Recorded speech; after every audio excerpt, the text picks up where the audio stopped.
Este programa é livre para todos os públicos. O Senhor esteja convosco. Ele está no meio de nós. Proclamação do Evangelho de Jesus Cristo segundo Lucas. Glória a vós, Senhor. Naquele tempo, a mãe e os irmãos de Jesus aproximaram-se, mas não podiam chegar perto dele por causa da multidão. Então anunciaram a Jesus: tua mãe e teus irmãos estão aí fora e querem te ver. Jesus respondeu: minha mãe e meus irmãos são aqueles que ouvem a palavra de Deus e a põem em prática. Palavra da salvação. Glória a vós, Senhor.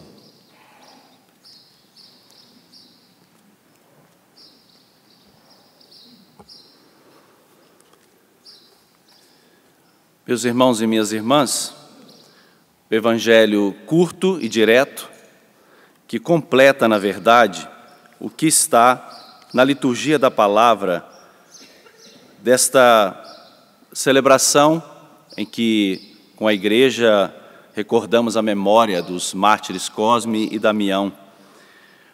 Nesse dia de hoje, a liturgia, ela está permeada sobre esta realidade da família de Deus. Vocês ouviram a primeira leitura falando por 5 vezes a casa de Deus. Vocês ouviram e meditaram a resposta do Salmo: que alegria quando me disseram, vamos à casa do Senhor. E o Evangelho falou sobre a mãe e os irmãos de Jesus, que na verdade são os parentes próximos de Jesus, pela terminologia que na época não existia uma outra palavra para expressar parentes próximos, então eram os irmãos de Jesus. Então, nós estamos tocando na família de Deus, nós estamos diante da constituição da família de Deus que ultrapassa os laços de sangue, que ultrapassam um parentesco, mas que segue na linha daquilo que Jesus deixou bem claro no Evangelho.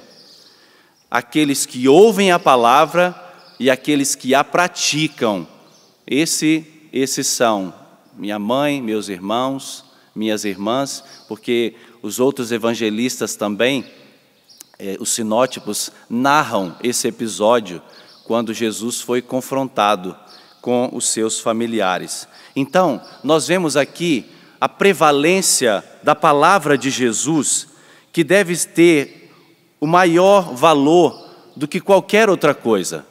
A palavra de Jesus que deve ser escutada, a palavra de Jesus que deve ser assimilada, a palavra de Jesus que deve ser digerida e praticada.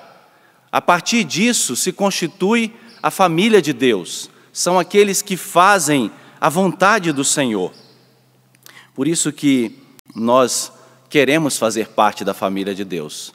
Nós somos constituídos no nosso batismo como membros do corpo de Cristo, que é a Igreja, e agora nós precisamos responder a esta graça que recebemos.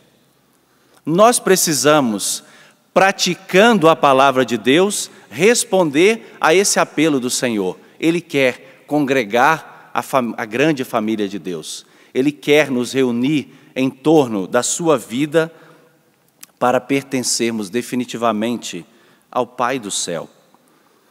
E hoje, como disse, nós temos 2 membros dessa família de Deus. São 2 leigos, eles não eram padres, não eram consagrados, eram pessoas leigas, eram 2 irmãos gêmeos, segundo a tradição, que exerceram a medicina em favor dos mais pobres. E eles exerceram a medicina de uma forma tão bela que eles ganharam um título muito interessante. Eles eram chamados de anárgiros.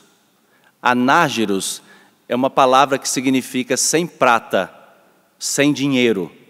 Por quê? Porque Cosme e Damião, eles exerceram a medicina sem cobrar um centavo das pessoas que eles atendiam. Então, a vida de Cosme e Damião foi uma total gratuidade. E foi uma total demonstração da gratuidade do amor de Deus. Na vida de Cosme e Damião, nós vemos expressa a benevolência de Deus, a bondade de Deus que não apenas cria, mas também assiste à sua criação, dá consistência à sua criação e a direciona para a sua realização plena.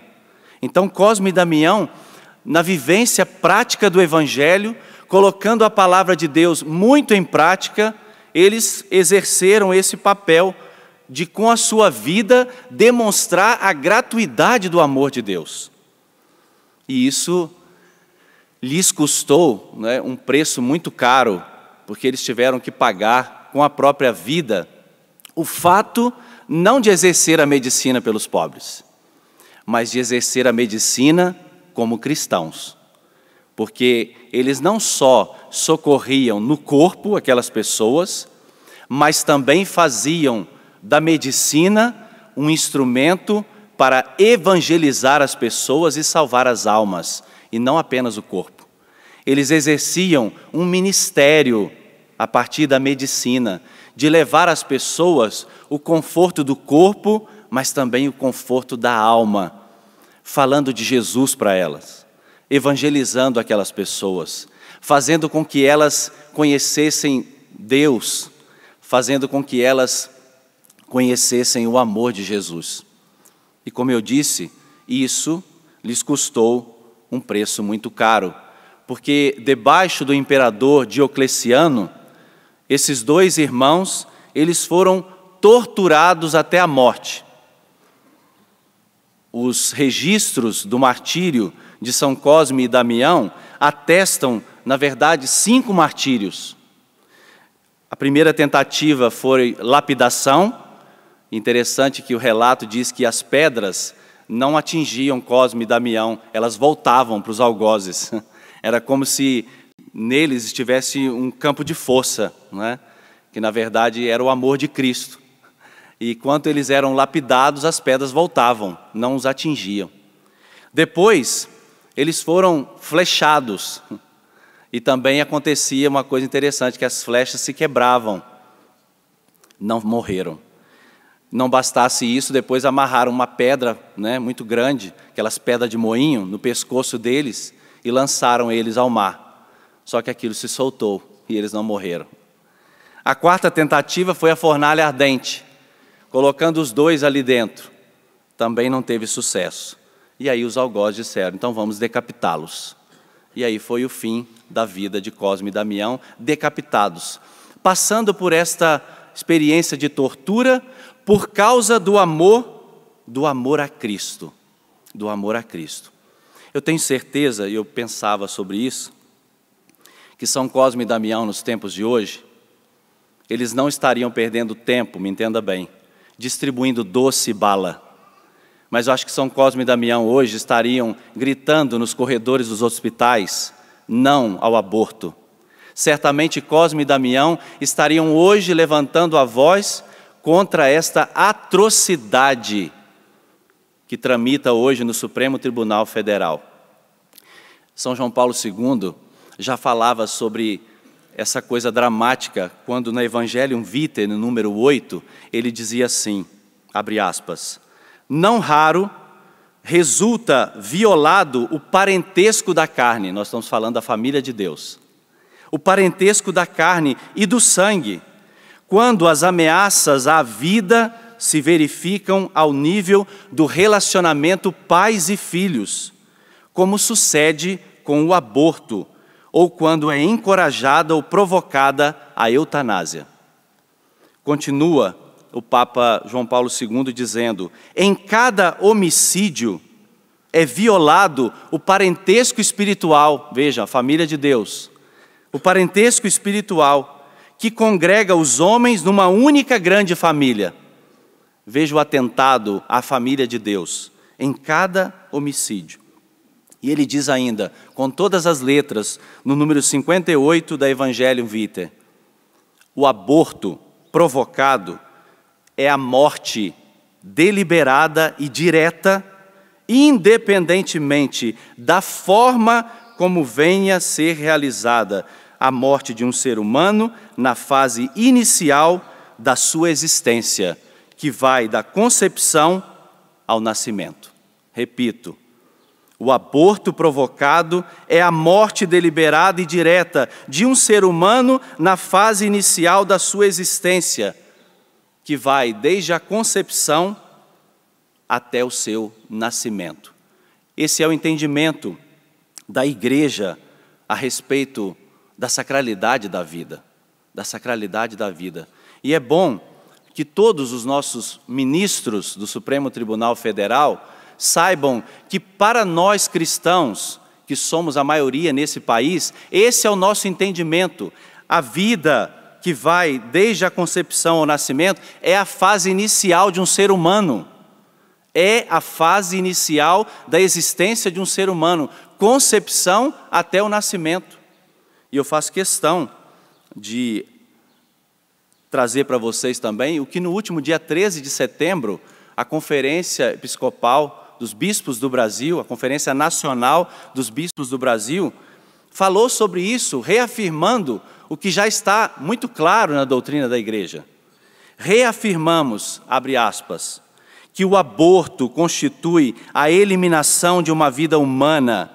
Trata-se, pois, de uma ação intrinsecamente má e, portanto, não pode ser legitimada como um bem e um direito.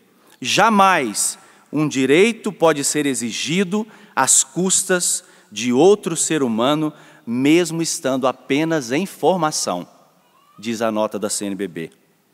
Continua dizendo: nós manifestamos em 2017 pela vida e reiteramos a nossa posição em defesa da integralidade, inviolabilidade e dignidade da vida humana, desde a sua concepção até a sua morte natural. Finalizo. Se até hoje o aborto não foi aprovado como querem os autores da ADPF, não é por omissão do parlamento, senão por uma absoluta ausência de interesse do povo brasileiro, de quem todo o poder emana, conforme o parágrafo único do artigo 1º da Constituição Federal. Foi porque o povo brasileiro é cristão, por isso que o parlamento não se pronunciou, porque para nós é muito claro. Para nós cristãos, para nós católicos, é muito claro sobre o valor inviolável da vida. Não tem o que ser discutido.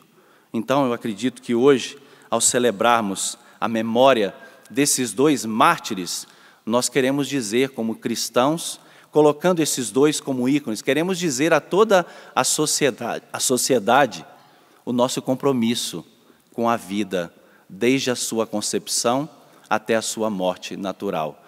Eu repito, eu tenho certeza que São Cosme e São Damião estariam muito ocupados hoje, nos leitos de hospitais, nos corredores de hospitais, diante das autoridades, para reafirmar o compromisso deles com a pessoa na sua integralidade, na sua dimensão espiritual, mas também na sua dimensão física.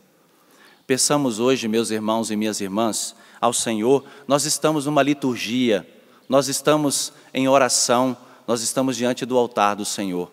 Então, incline a sua cabeça e peça agora no seu coração. A nossa primeira atitude precisa ser a oração. Peça no seu coração que o Senhor reacenda em você esta consciência de que você é parte da família de Deus. E se você vê um membro sofrendo, você precisa também sofrer junto. Não importa se esse membro tenha 80 anos, 50 anos, ou se ele tem 3 semanas ou 3 meses de vida no ventre da sua mãe, é um ser humano e é o nosso irmão. Peçamos ao Senhor que mova os nossos corações ao amor ao nosso próximo, em todas as suas condições.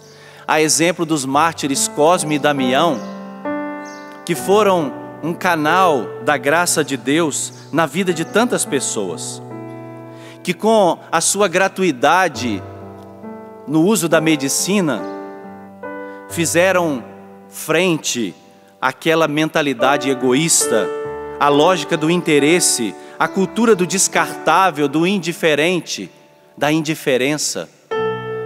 Peça ao Senhor que no coração de todos os cristãos isso nunca aconteça, que não haja um esfriamento da fé, que não haja um esfriamento do amor a Cristo em todas as suas dimensões, mas que nós amemos a vida humana em todas as suas realidades.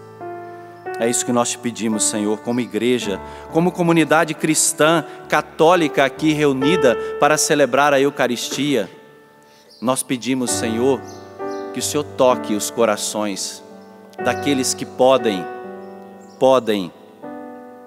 toque os corações das nossas autoridades, mova os corações para que a verdade de Cristo prevaleça, para que os valores do Evangelho prevaleçam no meio dessa sociedade. É isso que nós te pedimos, nosso Senhor e nosso Deus, dá-nos esta graça. Glória ao Pai, ao Filho e ao Espírito Santo, como era no princípio, agora e sempre. Amém.